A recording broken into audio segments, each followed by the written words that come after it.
In this video, I will show you how to reset Microsoft Authenticator.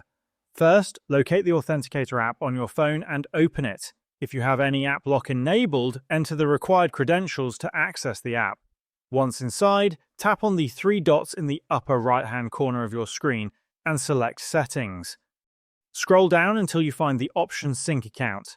Tap on it and then select Stop Sync and remove autofill info.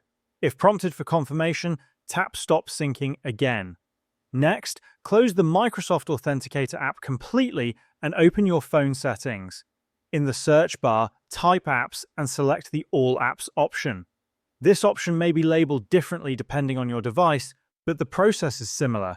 Now find and open the app list, then search for Authenticator.